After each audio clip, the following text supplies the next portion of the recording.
Bonjour à toutes et à tous. Nous vous remercions de vous être connectés dans le cadre de ce webinaire sur l'allocation du capital de la théorie à la pratique qui vous est présenté par le groupe de travail d'allocation du capital économique. Alors, sur cette présentation, donc, les personnes qui vous présenteront seront Pauline Planck, qui est souscriptrice à la SCORE, Ali Goumar, directeur conseil cabinet Moglin, Olivier Renaudin, associé chez Guélet Associés, et moi-même, qui suis responsable capital réglementaire chez Arun Doré. Donc, dans le cadre de cette présentation, je me chargerai de l'ensemble des propos introductifs sur l'allocation de capital économique. Olivier va vous présenter l'ensemble des éléments théoriques sur l'allocation de capital économique. Ali va vous présenter la mise en œuvre opérationnelle. Et compte tenu qu'il y a un aspect un peu boîte noire sur l'allocation de capital économique, Pauline va vous présenter tout un ensemble d'éléments de communication autour de l'allocation de capital économique. Alors, on se place dans un cas où le capital économique correspond au SCR. On se place également, dans le cadre de ce webinaire, dans le cadre de la formule standard. Ce qu'il faut savoir, c'est que les propos là qu'on va donner peuvent être généralisés dans le cas d'un modèle interne partiel ou total, ou même dans le cas d'un autre capital économique à calculer que le SCR en fonction des besoins que vous pourriez avoir éventuellement. Pour rappel, donc le SCR, c'est le capital économique dont a besoin une compagnie d'assurance ou de réassurance pour subsister après la survenance du quantile 0,5% de la distribution de fonds propres à horizon 1 an, donc le fameux 1 sur 200 ans. Le SCR est calculé comme étant la somme du BSCR, du SCR opérationnel et de l'ajustement pour impôt différé. Toutefois, dès qu'on va au niveau du BSCR, on s'aperçoit qu'il n'est pas calculé comme étant égal à la somme des modules présents ci-dessous, donc SCR marché, contrepartie, vie, santé et non-vie, mais plutôt à l'aide d'une matrice de corrélation. Ce qui peut provoquer plusieurs problèmes parce que si son calcul pour nous actuaires n'est pas forcément très complexe, pour le top management, comprendre les variations du BSR d'un inventaire à l'autre et donc du SCR peut être complexe, notamment du fait que le bénéfice de diversification n'est pas directement alloué à chaque sous-SCR, mais plutôt au BSR au global. Savoir quelles branches sont rentables ou non par rapport à leur capital économique associé l'est encore davantage, c'est-à-dire que quand vous présentez votre racine carrée des carrés par la matrice de corrélation, savoir ce qui est rentable ou pas, ça peut être... c'est pas en lecture directe en tout cas. Toutefois, une compagnie d'assurance doit toujours respecter son besoin d'appétence au risque. C'est crucial. Et l'ensemble de ces aspects-là font que le SCR semble être une boîte noire pour le top management, alors même qu'il s'agit d'un aspect crucial dans le pilotage d'une compagnie d'assurance à travers les risques. Et pour les actuaires qui maîtrisent ces calculs-là, la communication ne sera pas évidente, notamment envers des non-initiés. Le top management, pour se rassurer, peut demander à ce que les actuaires fassent tout un ensemble de tests de sensibilité, ce qui peut être chronophage et ce qui peut être fait assez facilement via des shortcuts qu'on va vous présenter. Et enfin, il peut être difficile d'aider à piloter l'entreprise autour du SCR en présentant juste la pieuvre sans se doter d'outils supplémentaires. Donc les actuaires ont un rôle très fort dans la communication autour du calcul du SCR, du BSCR, doivent aller au-delà de la production pour apporter une plus-value dans le pilotage d'une compagnie d'assurance au-delà des calculs réglementaires purs. Cette non-linéarité est également présente pour les sous-modules dès qu'on commence à descendre la pieuvre. Pour commencer, on va présenter simplement en redescendant au niveau 1, c'est-à-dire au SCR marché, vie, non-vie, etc. Mais vous pouvez ensuite faire le calcul par la suite. Donc, pour vous présenter de façon assez ludique ce qu'est l'allocation de capital économique, on va faire une représentation géométrique via un triangle. Donc, vous avez deux risques qui sont représentés par SCR1 et SCR2. Et puis, vous avez le SCR somme qui s'affiche ici. Ce que vous pouvez voir, c'est qu'il n'y a pas de relation linéaire entre la longueur, la norme du SCR somme et les normes des SCR1 et SCR2, donc représentées par AC pour le SCR somme, AB pour SCR1 et BC pour SCR2. Et donc, pour certains, on va rappeler un souvenir de lycée parce qu'on peut lier les deux via le théorème d'Al-Kashi. Et en posant la constante C égale moins cosinus de l'angle ABC, on s'aperçoit que la longueur du SCR somme s'exprime via la corrélation en fait, entre les deux segments AB et BC qui correspondent à SCR1 et SCR2. C'est ce qu'on va essayer de linéariser in fine. En pratique, cette visualisation se fait en dimension n, mais là, pour le propos introductif, on va rester en dimension 2. Si on projette ensuite le point B sur le vecteur AC, on arrive à décomposer AC en deux vecteurs AD et DC, tels que AC égale AD plus DC en termes de vecteurs, mais également en termes de somme algébrique pure. Et on arrive à exprimer AD et DC en fonction de AB et BC, donc pour rappel SCR1 et SCR2, avec le cosinus donc de l'angle adjacent. Et ça va être ça l'allocation de capital économique, puisque si on se replace dans un contexte axé SCR, on introduit K1 et K2 qui correspondent au capital économique associé au risque 1 et 2, et on arrive au fait que SCR 1 plus 2 soit égal à 83%, notre ratio d'allocation associé au segment 1, fois SCR 1, plus 90% fois SCR 2. Donc, on a linéarisé, en tout cas pour ce cas très particulier, on a linéarisé SCR1 plus 2 en fonction de SCR1 et SCR2. Si on généralise un petit peu le propos au niveau de la pieuvre, on introduit donc notre capital économique KI qui est égal à notre ratio d'allocation RAI fois SCRI, et on peut construire une relation linéaire entre le BSCR et les sous-SCR qui le composent. Donc là, on a écrit l'expression en redescendant que d'un seul niveau au niveau du BSCR, mais on peut également l'écrire à des mailles plus fines parce que ça va être le même fonctionnement pour les sous-SCR. C'est-à-dire que vous pouvez écrire, par exemple, que votre SCR marché, c'est la somme des ratios d'allocation économique fois vos sous-SCR composant le SCR marché, donc actions, immobilier, spread, change, etc. Vous pouvez donc exprimer votre BSCR en fonction de chaque SCR qu'on appelait ici SCR élémentaire, c'est-à-dire SCR action type 2, SCR longévité, etc. Et vous pouvez même aller à la maille contrat, donc à la maille de pilotage, c'est-à-dire que vous pouvez exprimer votre BSCR en fonction d'un SCR global sur l'activité prévoyance, plus un SCR global sur l'activité automobile, et ainsi de suite. Donc, on offre une relation linéaire assez simple qui permet déjà au top management de beaucoup mieux comprendre ce qui se passe globalement.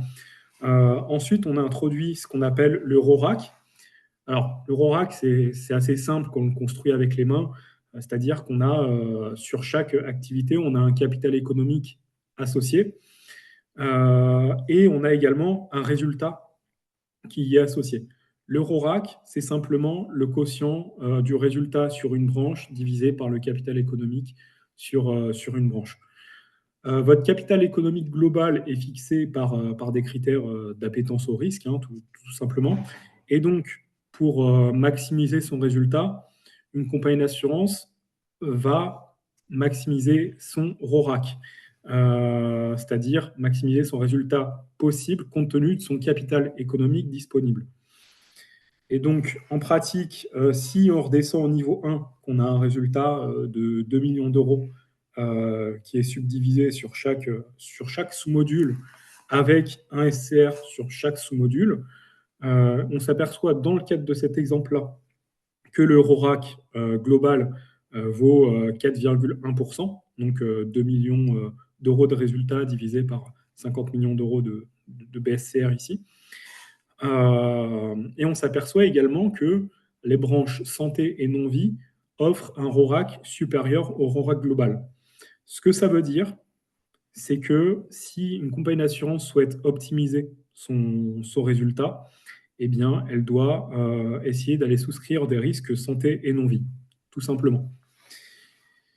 Et donc là, on vous a présenté une vision très axée résultat, mais à l'instant T en tout cas, mais vous pouvez également faire des simulations sur le résultat dans une vision prospective en améliorant par exemple votre plan d'entreprise en fonction du RORAC qui vous est donné. Vous pouvez adapter votre plan de réassurance également. D'un point de vue actuaire pur, vous pouvez faire des simulations rapides d'impact de SCR en fonction d'actions spécifiques. C'est-à-dire que si le top management vous demande, par exemple, en comité solvabilité 2, ce que ça ferait si on mettait en run-off l'activité prévoyance, vous pouvez avoir un résultat très très rapidement. Vous n'avez pas besoin de relancer un run spécifique. Vous avez une approximation qui va très bien fonctionner, même si ça reste une approximation. Ça permet également d'expliquer au top management les impacts réels liés à chaque sous-SCR, c'est-à-dire que si votre SCR augmente de 10 millions d'euros d'un inventaire à l'autre et que vous voyez dans votre allocation que le SCR lié aux activités prévoyance augmente de 8, ben vous pouvez dire que c'est lié à 80% à vos activités de prévoyance. Et ça, vous l'avez grâce à la linéarisation du SCR. Vous pouvez également construire des management actions qui, je le rappelle, sont engageants auprès de la CPR et qui sont validés en conseil d'administration. Et vous avez d'autres possibilités qu'on n'a pas forcément listées ici, qui sont encore nombreuses et sur lesquelles vous pouvez également avoir certaine imagination. Je vais laisser Olivier présenter l'ensemble des éléments théoriques sur l'équation de capital économique. Merci Lucas et bonjour à tous. Donc, effectivement, quelques rappels sur les aspects la vision théorique, disons, ou académique du sujet de l'allocation de capital. Donc, on l'a dit, l'objectif, c'est d'allouer un certain montant de capital global à différents segments sur la base des risques qui sont portés par ces segments. Donc là, ce qu'on a au départ, c'est un certain montant de capital global qu'on appellera K ici, un certain ensemble de segments qui peuvent être auxquels on veut allouer le capital global, qui peuvent être des segments de risque, de risque de marché, risque de souscription, ou bien des périmètres d'activité, épargne, prévoyance, etc. Et puis, pour modéliser en fait les risques associés à chacun de ces segments, on utilise une variable aléatoire réelle. Donc, ce qu'on cherche à obtenir, c'est un montant de capital KI associé à chacun des segments. Et pour ça, en pratique, on détermine plutôt une clé d'allocation. Donc, on a noté oméga i ici et RAI dans les slides précédents. Et on obtient le montant de capital alloué au IM segment en appliquant la, la clé d'allocation au capital global. Donc, pour mener à bien ce programme, on a besoin de deux choses. D'une part, d'une mesure de risque, d'un choix de mesure de risque, et d'autre part, d'un choix de méthode d'allocation. Alors, une mesure de risque, c'est tout simplement une fonction qui associe à une variable aléatoire un réel. C'est très très général. Donc, on souhaite en pratique que cette opération vérifie de propriétés pertinentes. Donc, la première, c'est la monotonie. C'est l'idée que si vous avez deux risques et que l'un est toujours plus faible que l'autre, grosso modo, ou presque toujours, eh bien, la mesure de risque de ce premier risque sera inférieure à celle du second. L'invariance par translation, l'idée c'est que vous avez un élément non risqué, ben, ça décale d'autant votre mesure de risque. L'homogénéité positive, l'idée que vous avez un effet d'échelle, qu'en gros la mesure de risque est proportionnelle au risque.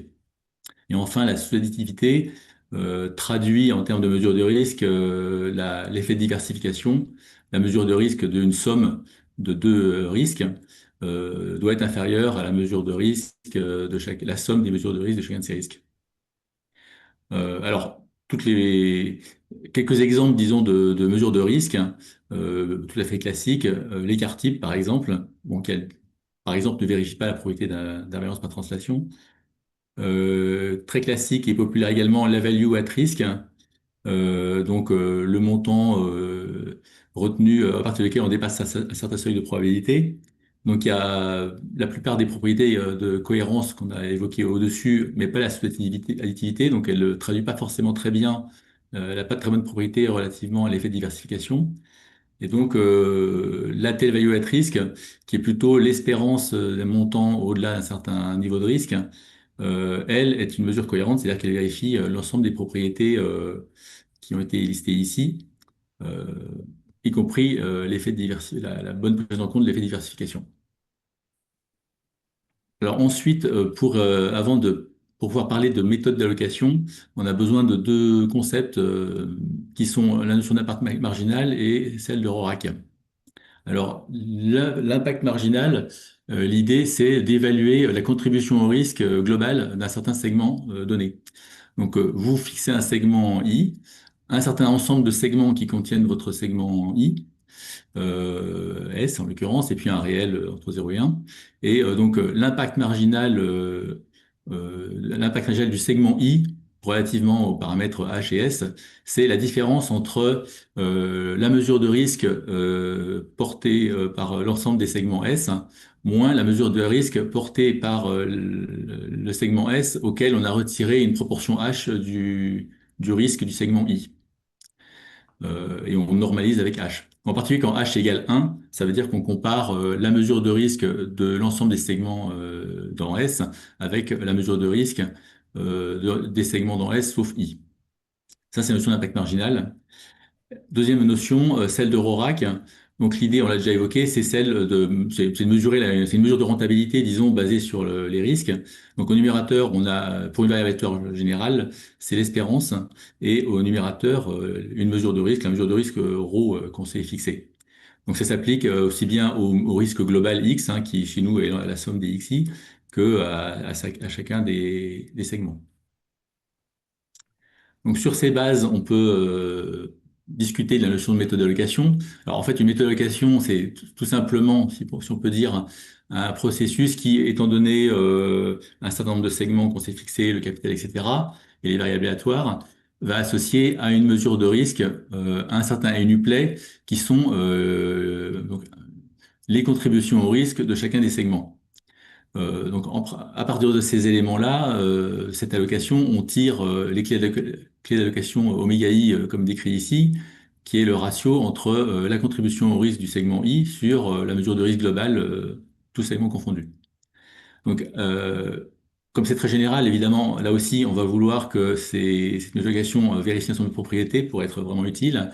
Donc la première, je ne vais pas tous les détailler, mais celle d'allocation complète traduit simplement le fait que quand vous avez cette propriété vérifiée, le capital global que vous avez au départ est ventilé sur chacun des segments et que la somme des KI, si vous voulez, est égale à K. Donc vous avez ventilé l'intégralité de votre capital, ni plus ni moins. La symétrie, c'est l'idée que si vous avez deux segments qui en gros ont les mêmes impacts marginaux, alors ils doivent avoir les mêmes contributions au risque. L'allocation sans risque, c'est l'idée que s'il n'y a pas de risque sur un segment, il y a pas d'allocation, pas de capital alloué. Et enfin, pour conclure sur cette partie-là, la compatibilité RORAC, alors, utilise la notion de RORAC post-allocation. Donc, c'est une variante de la notion de RORAC. Donc, c'est défini un petit peu au-dessus.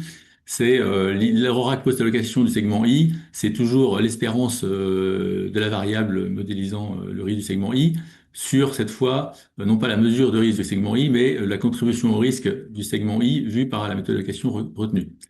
Et donc, ce que dit la compatibilité RORAC, enfin, ce qu'exige cette condition, cette propriété, c'est que si le RORAC post-allocation de votre segment I est supérieur au RORAC global, tout segment, eh bien, vous pouvez en fait augmenter le poids du segment I dans votre activité et du risque qui va avec, dans une proportion H en l'occurrence, et ça va augmenter en fait, ça va améliorer votre RORAC global.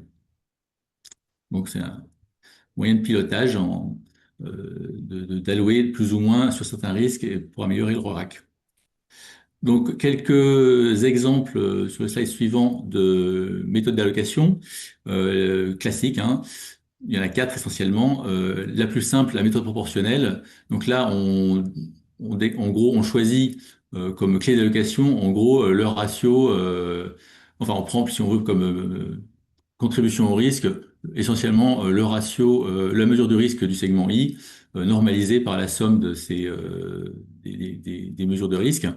Cette normalisation permet au moins d'avoir une allocation complète, hein, c'est une bonne propriété, mais les autres propriétés ne sont pas vérifiées, la symétrie en particulier. Donc l'intérêt de cette méthode, c'est essentiellement la simplicité. Une méthode plus élaborée, elle, basée cette fois sur l'impact marginal, c'est la méthode dite marginale précisément, qui en gros consiste à prendre essentiellement la proportion de l'impact marginal du segment I parmi tous les segments sur la somme des impacts marginaux, tous segments confondus. Alors cette méthode, elle mérite d'être, en plus d'avoir la propriété de symétrie au-delà de l'allocation complète. Euh, Enfin, sur ce slide, la méthode de Shapley, c'est une variante de la précédente, donc qui affine un petit peu. Au lieu de considérer uniquement les impacts marginaux relatifs aux segments, à tous les segments, enfin l'ensemble de tous les segments, on regarde tous les sous-ensembles de segments envisageables. Alors cette méthode est un peu meilleure, mais elle vérifie néanmoins toujours la question complète, bien sûr, et la symétrie, mais pas les autres propriétés souhaitables, pas toutes en tout cas. Et donc on va conclure sur ces méthodes d'allocation classiques avec la méthode d'Euler, qui, elle, est basée toujours sur l'impact marginal, mais c'est dans une version limite. On prend la limite quand le paramètre h tend vers zéro, la proportion de, si vous voulez, de risque du segment I que vous retirez est infinitésimale, donc c'est une sorte de dérivée. Et dans ce cas, la méthode d'Euler, si vous choisissez une mesure de risque cohérente, la TELVAR, vous donne une mesure d'allocation également cohérente, c'est-à-dire qui vérifie toutes les probabilités qu'on a listées précédemment. Pour conclure là-dessus, disons que, encore une fois, c'est une vision théorique et académique. Dans le cas où vous avez une approche de type modèle interne, vous pouvez effectivement utiliser classiquement comme variable aléatoire pour mesurer le risque de chaque segment, en gros la variation de fonds propres entre 0 et 1. Pour utiliser cette approche, ces notions dans le cas de la formule standard, il faut enfin, s'ajuster un petit peu, se contorsionner, mais on obtient finalement des formules qui sont relativement simples et pratiques.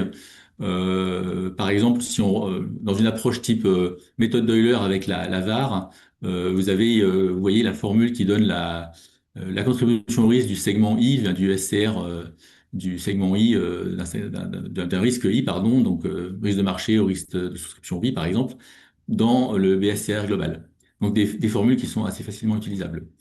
Et précisément pour l'aspect opérationnel, je vais laisser la parole à Ali. Merci Olivier, merci Lucas. En fait, là, on va bon, après en fait cette introduction assez forte avec des formules assez poussées par Olivier. Je vais vous rassurer quand même que pour la mise en pratique, il y a quand même un peu plus de simplification. Et puis, bah, l'outil qu'on a choisi dans ce cadre-là, qui est mis à disposition pour les personnes qui sont dans le groupe de travail sur ce sujet. Alors, on a mis un outil en place pour montrer en fait la faisabilité sur Excel parce que ben, la plupart des actuaires utilisent Excel, même s'il y a maintenant des tendances vers Python. On a pensé à vous également et on a fait quelques vérifications avec des codes de Python derrière. L'idée encore, c'était d'avoir des fonctions qui nous permettaient de vérifier l'application de ces différentes méthodes dans le cadre de la formule standard. On peut y aller peut-être à la slide suivante, s'il vous plaît. Donc voilà, là, ce qui est encadré, c'est le schéma en fait de process qu'on a élaboré. En gros, on part de données des SR dans ce cadre-là et avec les matrices de corrélation qui sont nécessaires. Sinon, en fait, là, pour l'allocation, on aurait utilisé une allocation proportionnelle, mais comme il y a des corrélations, c'est là où on a besoin de ces informations. Il y a des traitements, en fait, avec des codes VBA pour faire des fonctions et les calculs qui vont bien dans ces fonctions-là. Et derrière, on obtient bien sûr une fonction qui nous donne le résultat et qui nous permettent de faire les calculs et l'analyse derrière. Il y a tout ce qui est à l'extérieur, c'est des possibilités. Ça veut dire si aujourd'hui vous sauvegardez dans des bases de données, en fait, ces données, vous pouvez les extraire et les remettre dans cet Excel. Vous pouvez utiliser aussi des outils de data vise qui peuvent donner un peu plus de dynamicité en dehors d'Excel. Et puis ce que j'ai mis en bas, c'est plutôt les vérifications et les rejeux qu'on a élaborés et qu'on peut faire, par exemple, pour faire un calcul simple, pour checker est-ce que le code VBA répond bien à la réponse, éviter en fait des erreurs. Donc on peut passer à la slide suivante, s'il vous plaît. Donc, voilà. Alors là, c'est l'outil se présente comme ça. Bon, si vous voulez l'utiliser ou le voir, il faut venir à notre GT.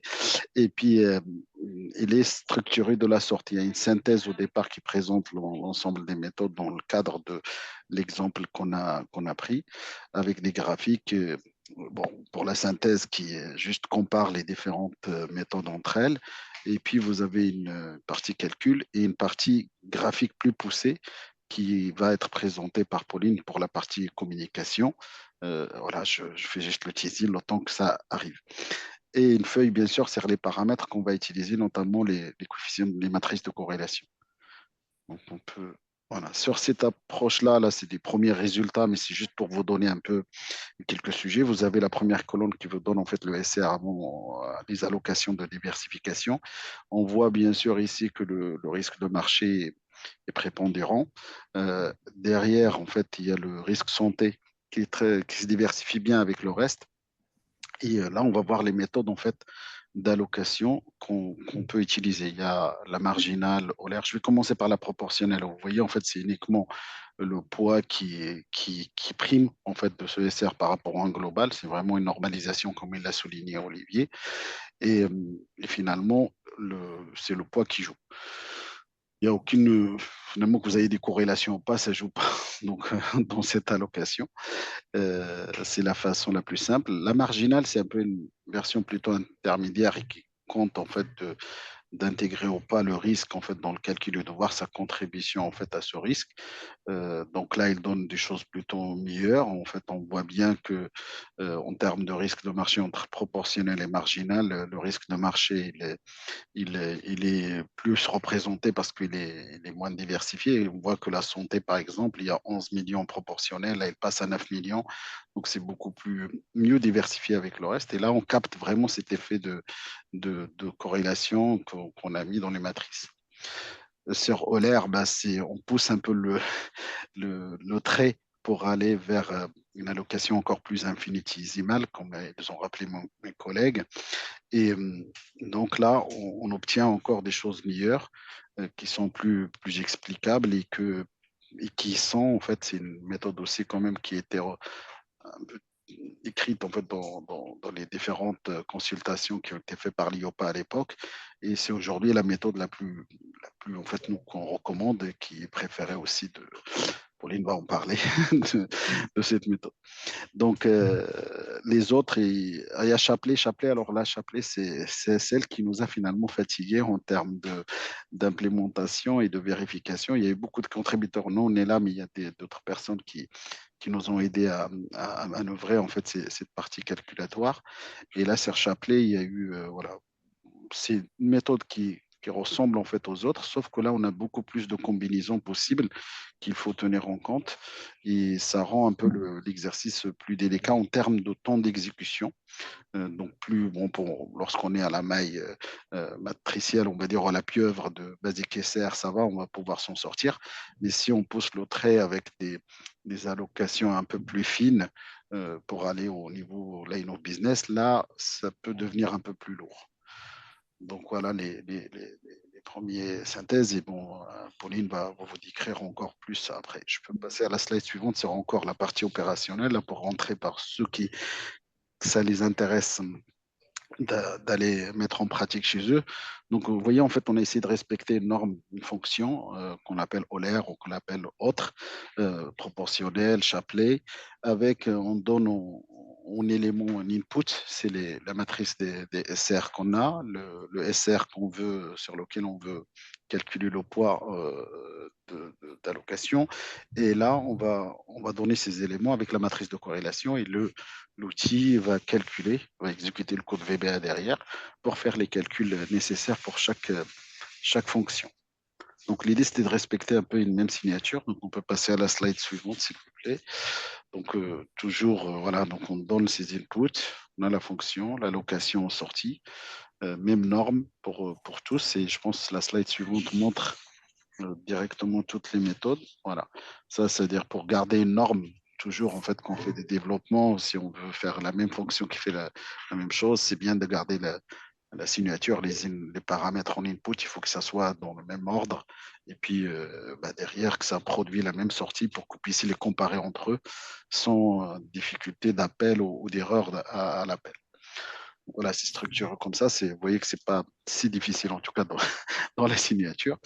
Euh, et sur la slide suivante, donc là, c'est les appels. On a dit, donc ça retourne des doubles parce que c'est des coefficients d'allocation, hein, des chiffres à virgule. On lui donne, on peut en donner des matrices. Donc ça, c'est les fameux ranges pour ceux qui rentrent qui utilisent souvent Excel. Et voilà, donc là, une fonction par méthode. D'accord, la slide. Et donc là, j'arrive pour passer la main à ma collègue Pauline qui va vous en parler de la partie communication qui est aussi très, très importante pour les actuaires qui travaillent sur ce sujet. À toi, Pauline. Merci beaucoup Ali. Bonjour à tous. Je vais prendre le relais. Lucas, si tu viens. Hein. Voilà.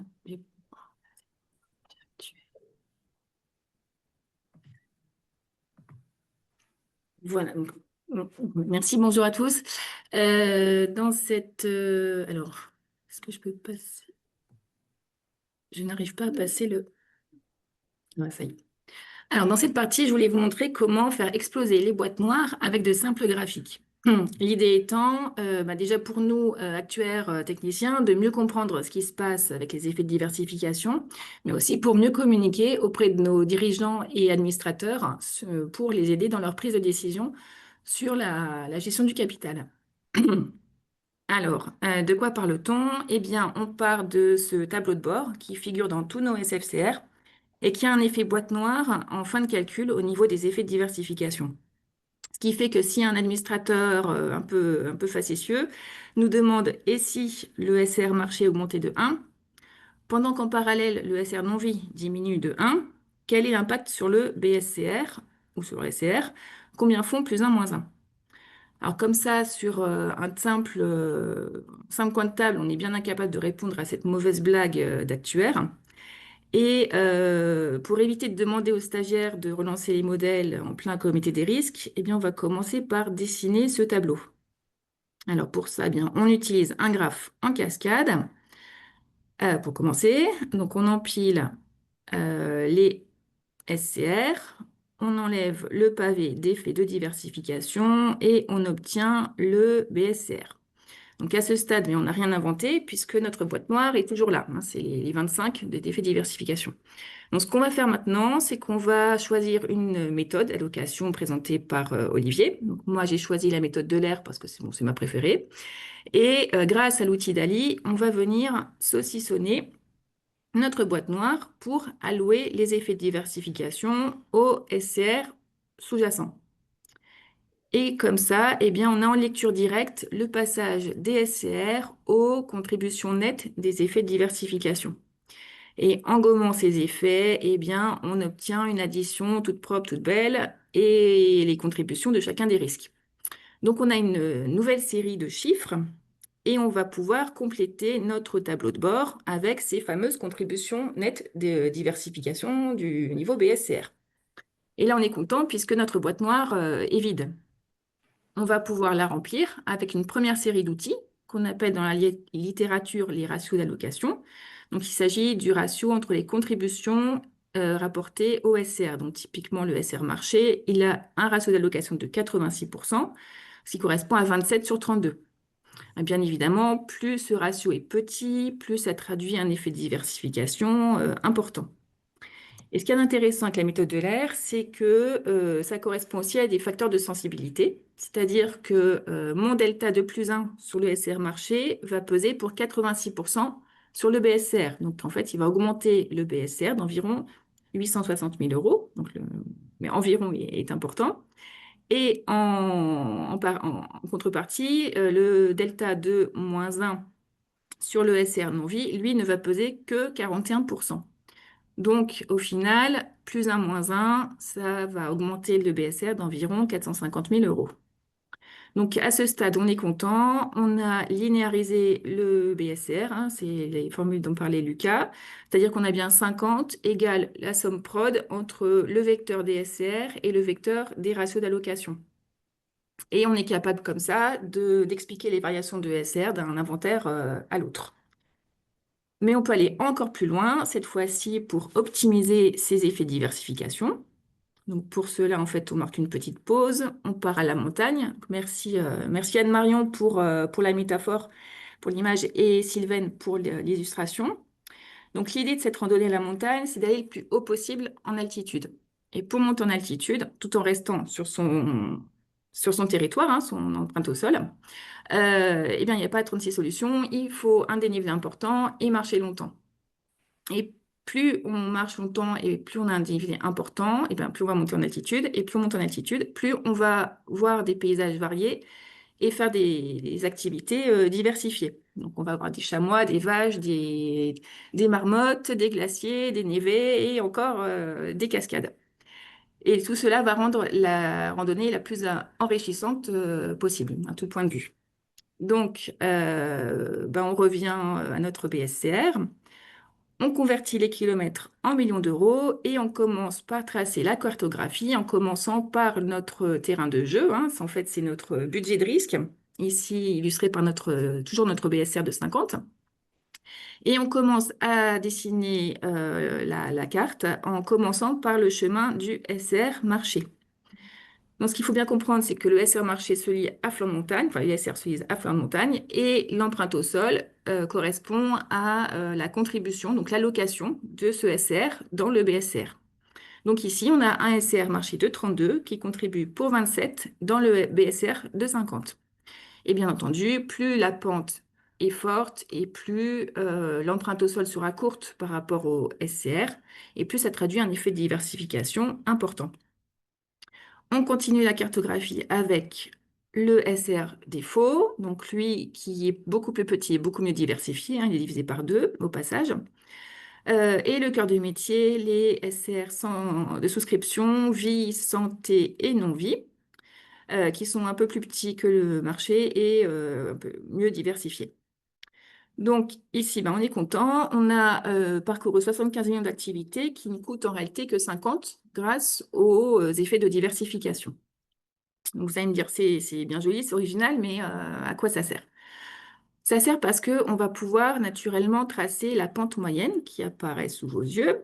Et cette pente moyenne va servir à 2 choses. D'une part, eh bien, plus cette pente est forte et plus ça traduit un effet de diversification important du mix. Donc c'est comme un altimètre qui va mesurer la performance de la diversification. Et donc on va pouvoir comparer la diversification d'un inventaire à l'autre ou sur une stratégie de réassurance par exemple. Et deuxième point, comme c'est une moyenne par définition, elle recouvre des situations différentes. Donc on aura des SR qui auront une pente plus douce que la pente moyenne, donc c'est ce que j'appelle les promenades de santé, donc c'est typiquement le SR de marché ici, et d'autres SR sous-jacents qui auront une pente plus forte que la pente moyenne. Donc ça, eh ben, dans notre cas, c'est tous les autres SCR. Et si on veut améliorer la diversification, eh bien, il faut augmenter le dénivelé moyen. Et pour augmenter le dénivelé moyen, eh bien, il faut réduire les parcours sur les promenades de santé. Donc, il faut ici réduire le SR de marché, ce qui va libérer beaucoup de capital pour s'engager sur les pentes escarpées et typiquement attaquer la face nord ici avec le SR non-vie. Donc, quelques remarques. À la lecture de cette carte, on peut comprendre qu'on a un avantage comparatif en non-vie, puisqu'on a un coût du capital réduit par rapport à un organisme spécialisé en non-vie, et pour lequel le SR de non-vie aura une allure de promenade de santé. Sauf que pour nos commerciaux, eh bien, ce sont eux qui auront à faire beaucoup d'efforts et à gravir la montagne, et ça peut coûter cher en équipement et en coût d'acquisition. Donc, il faut bien considérer la question rentabilité de façon globale, et c'est toutes les questions autour du RORAC, dont a parlé mais Lucas et Olivier. Donc, avec cette pente moyenne, on a un nouvel outil donc le ratio d'allocation moyen, qui est de 68% ici, et qui correspond au cosinus de la pente moyenne. Et on a aussi d'autres outils, donc les boussoles. Les boussoles qui vont servir à nous orienter pour améliorer la diversification. Donc, voilà, si on a un ratio d'allocation supérieur, comme ici le SR marché, ça veut dire que ça consomme en quelque sorte de la diversification. Donc, pour l'améliorer, il faut réduire le SR de marché. Donc, par exemple, si on le réduit de 5 millions d'euros, eh bien, ça va libérer suffisamment de capital pour s'engager pour 9 millions d'euros de SCR supplémentaires en envie. Et 9-5 qui est neutre sur le BSCR, là où plus 1 moins 1 augmentait le BSCR. Donc, avec cette nouvelle stratégie, si on redessine notre carte à la montagne, eh bien, on a réduit le SR marché de 5, on a augmenté le SR non vide de 9. Et ce qui saute aux yeux, en fait, c'est que la courbe de la randonnée à la montagne s'est rapprochée de la pente moyenne. Effectivement, puisqu'on s'est rapproché des ratios. On a réduit le SR marché avec le ratio d'allocation plus fort. Donc, en fait, son ratio d'allocation diminue. Et réciproquement, le ratio d'allocation plus bas de SR non-vie augmente. Donc, on se rapproche à chaque étape de la pente moyenne. Et c'est ce qui est intéressant de comprendre avec ce type de graphe, c'est que la diversification optimale n'est pas obtenue quand tous les SR sont de taille identique, mais quand ils sont tous alignés sur la pente moyenne avec la méthode de l'air. Donc, quand ils ont tous le même ratio d'allocation, méthode de l'air.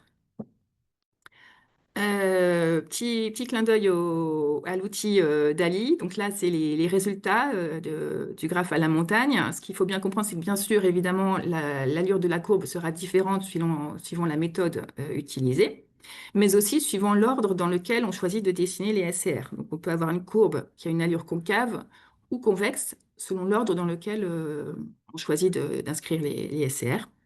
Et ce qui saute aux yeux ici, c'est la méthode proportionnelle, hein, parce qu'elle est, voilà, comme son nom l'indique, en fait, elle est proportionnelle, dans le sens où elle accorde le même ratio d'allocation, donc la même diversification à tous les SCR. Donc, en fait, on ne peut pas s'en servir comme outil d'aide à la décision, comme outil de gestion du capital, on n'a plus les boussoles, en quelque sorte. Donc, on n'a pas, voilà, on n'a pas d'indication pour nous orienter vers telle ou telle stratégie. En conclusion, eh bien, des outils existent pour mieux maîtriser les effets de diversification. Les outils sont assez simples à implémenter, en fait. Faut pas avoir peur des formules de calcul. Donc, même si on est une mutuelle et qu'on n'a pas de problématique de rentabilité sur capital, eh bien, c'est toujours intéressant de pouvoir expliquer les effets de diversification, pourquoi plus 1 moins 1 augmente le SR là où 9 moins 5 est neutre.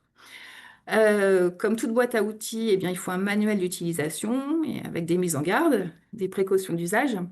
Donc, c'est ce qu'on s'est attaché à faire l'année dernière avec le GT. On a rédigé un guide des bonnes pratiques qui est en ligne sur le site de l'Institut. Donc, on est très contents et j'en profite pour remercier tous les membres qui ont contribué et tous les membres qui nous ont inspirés pour ce guide.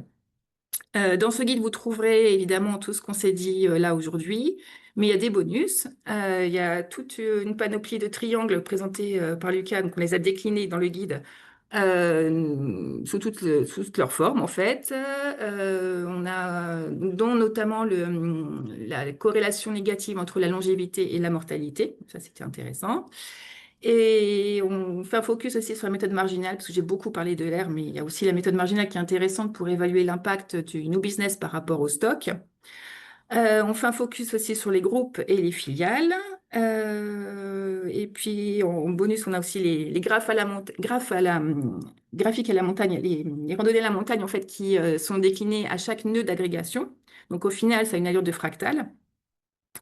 Et en annexe, en fait, Ali a eu la gentillesse et la générosité de partager du code VBA. Donc voilà, parce qu'on a voulu le guide comme un outil pratico-pratique et pour aider tous les actuaires à implémenter ces outils chez eux. Voilà, donc on peut passer aux questions. Donc dans le chat, n'hésitez pas Je vais peut-être arrêter le partage ou non, non. Parce que les questions dans le chat, je ne vois pas. Ah, j'arrive pas à... Je vais lire, je prends, tu veux prendre, il faut juste, Oui, voilà. Bah, j'ai tu quitté veux lire? j'ai appelé le Ah, partage en c'est pas fait. grave. C'est pas grave. Donc, tu as accès maintenant, tu peux peut-être, Oui, allez, je te laisse. alors, j'ai commencé par les premières. Alors, sur les RORAC, est-ce qu'on compare aussi les RORAC I respectifs de chaque segment I entre eux ou juste les RORAC I versus les RORAC global? Alors, sur les RORAC, est-ce qu'on... Euh, Lucas, tu voulais répondre, non, c'est sur cette question? Les Je RORAC, peux, parce que c'était pour la première partie, je pense. je peux y répondre, en effet.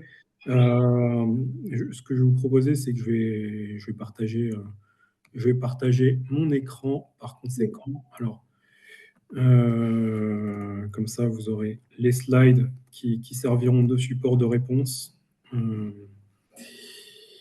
alors, effectivement, si on revient, alors je ne sais pas si la question faisait écho à l'introduction ou si elle faisait écho plutôt aux éléments théoriques, où il y avait effectivement le RORAC qui était présenté ici, décliné tel quel.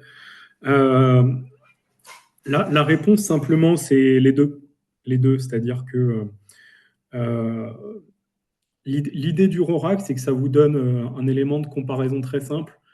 Donc, si RORAC I est inférieur à RORAC J, alors l'activité J est plus rentable que l'activité I, tout simplement, d'un point de vue capital économique alloué et résultats associés.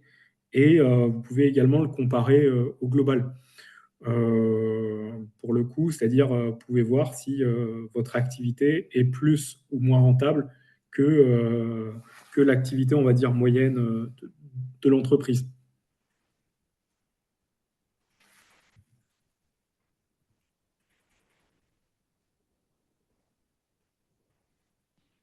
Il y avait une autre question, une Pauline, question. peut-être, je vais la lire et comme ça tu peux peut-être y Oui. répondre. C'était le choix, mais je sais un peu. Quelle méthodologie proposez-vous pour sélectionner la méthode d'allocation à retenir? Je te laisse peut-être, Pauline. Alors, oui, effectivement, on s'est posé la question dans notre guide, hein, est-ce qu'on préconise une méthode? Et puis finalement, on a abandonné parce qu'en fait, il y a tellement de cas possibles. Ce qui est sûr, c'est que on n'est pas forcément fan, bah, je l'ai dit, hein, j'ai montré, on n'est pas forcément fan de la méthode proportionnelle.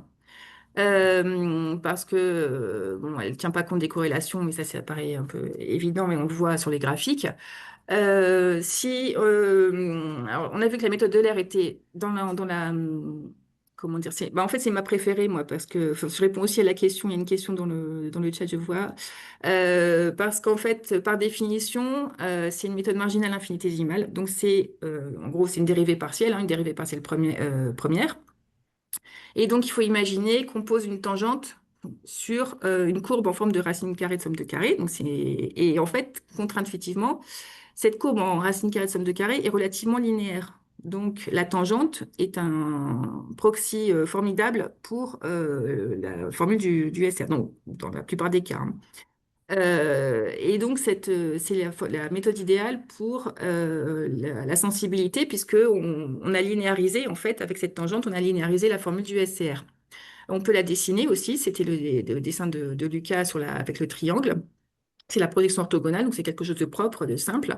Et puis, c'est la meilleure méthode aussi pour optimiser la rentabilité, puisqu'elle a une propriété remarquable, comme j'ai montré sur les slides, sur les graphes, c'est que c'est la seule méthode qui a ratio d'allocation identique à l'optimum. Mais bon, il n'y a pas que la méthode de l'air aussi, il y a la méthode de marginal qui est très intéressante pour évaluer l'impact du new business par rapport au stock. Et la méthode de Chapelet, elle était intéressante aussi pour de mémoire, c'était pour les corrélations, euh, dans certains cas de corrélation. Voilà, je pense que j'ai fait le tour sur la méthode, mais voilà, on ne préconise pas de méthode Après, il y en a, sens absolu. Oui, tout à fait. Il faut utiliser celle qui vous convient. Quand il y a des corrélations, à mon avis, il faut aller tendre vers de l'Euler parce que c'est le plus adapté. Euh, Après, quand il n'y a pas de corrélation, bah là, il n'y a pas de, en fait, de la proportionnelle suffit pour faire le calcul. C'est pas la peine de sortir l'artillerie lourde pour traiter une allocation simple.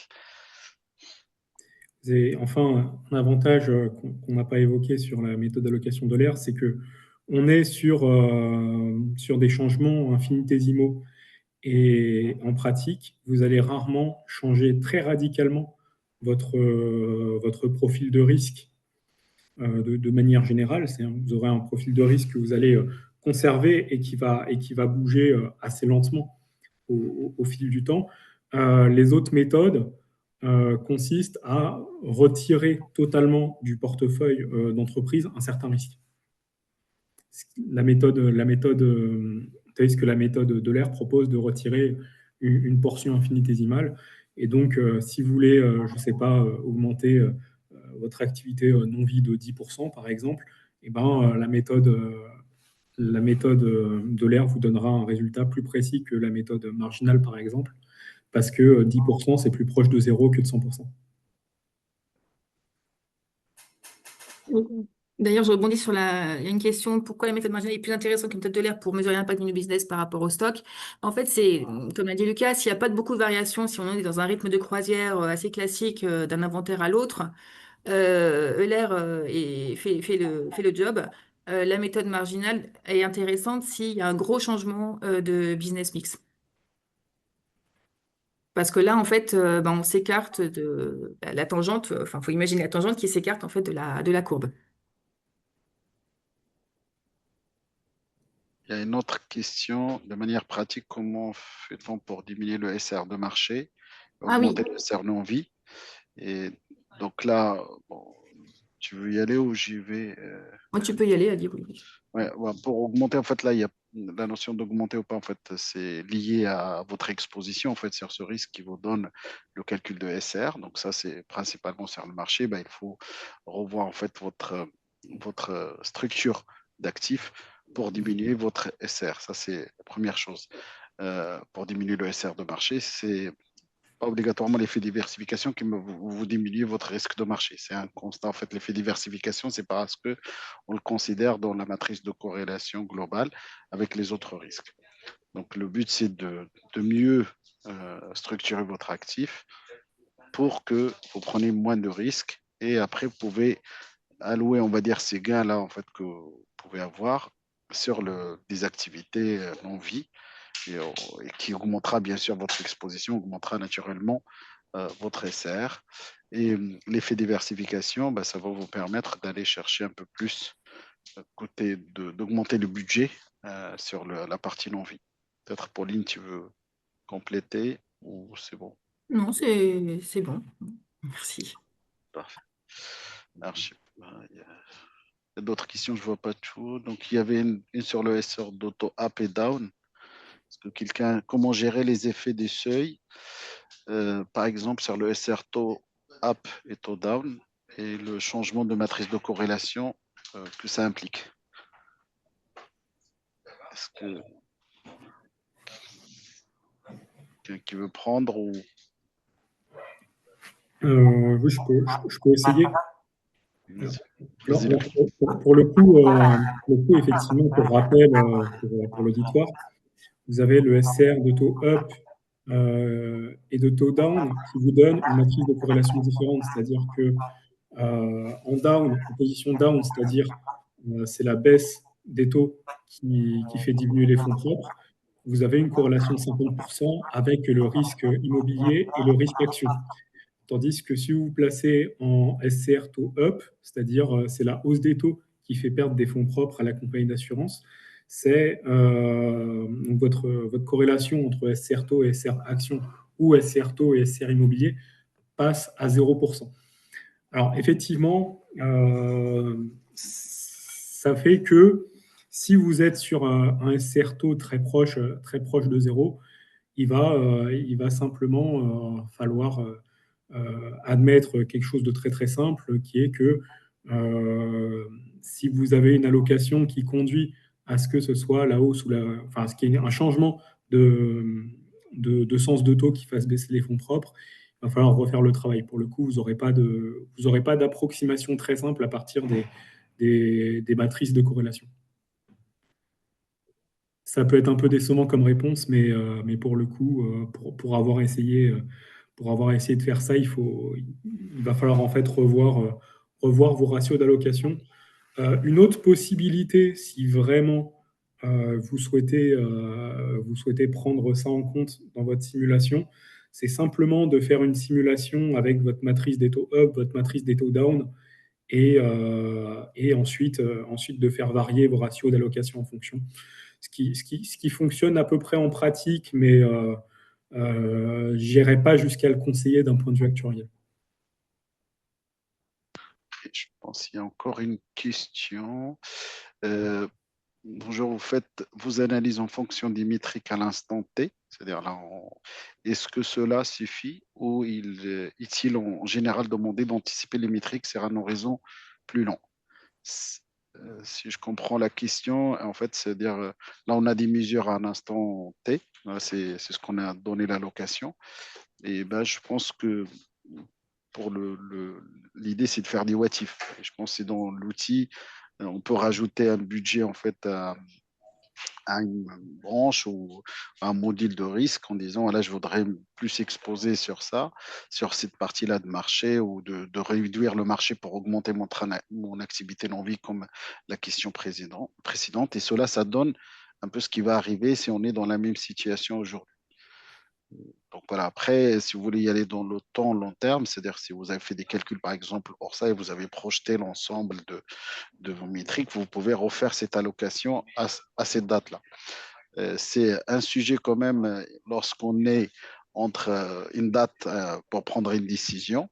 Donc, il vaut mieux être en fait à cet instant parce que c'est compliqué lorsqu'on arrive l'année suivante et qu'il y a plusieurs variables qui ont changé. Ce n'est pas un changement monovariable ou deux variables, il y a plusieurs activités et se reposer la question sur pourquoi ça n'a pas évolué dans le sens qu'on avait décidé avant. Pour une décision, elle est prise en fait par rapport à un contexte et un environnement et des valeurs à un instant T. Ça pose la question de la stabilité de l'allocation, en fait. Tout à fait, c'est ça. Et on a effectivement étudié la question de la stabilité de l'allocation avec la dérivée seconde dans le guide. Voilà. Mais en fait, en rythme de croisière, c'est quand même relativement stable. Alors, je vais ajouter un élément de réponse, parce que c'est quelque chose que j'ai fait en pratique de mon côté, parce qu'on s'occupe également de projeter le plan d'entreprise dans le cadre de l'ORSA et aussi du décisionnel pour la direction générale. Pour le coup, on refait l'exercice des ratios d'allocation. Alors, on voit qu'ils sont quand même relativement stables dans le temps parce que le plan d'entreprise, en réalité, ne dévie pas de façon extrêmement significative de la position à l'instant T. Moi, dans ce cadre-là, j'ai fait le choix, et c'est un choix, hein, de faire un recalcul des ratios d'allocation sur chaque horizon temporel, donc horizon 1 an, 2 ans, jusqu'à horizon du plan d'entreprise pour pouvoir le tester et également voir si on avait des gains de diversification qui se voyaient au travers des ratios d'allocation ou pas, voire éventuellement proposer des axes potentiels d'amélioration si jamais on le souhaitait. Alors après, le plan d'entreprise, ça reste quand même quelque chose d'assez politique, au-delà du technique actuariel résultat. Donc, il faut y aller avec des pincettes quand même.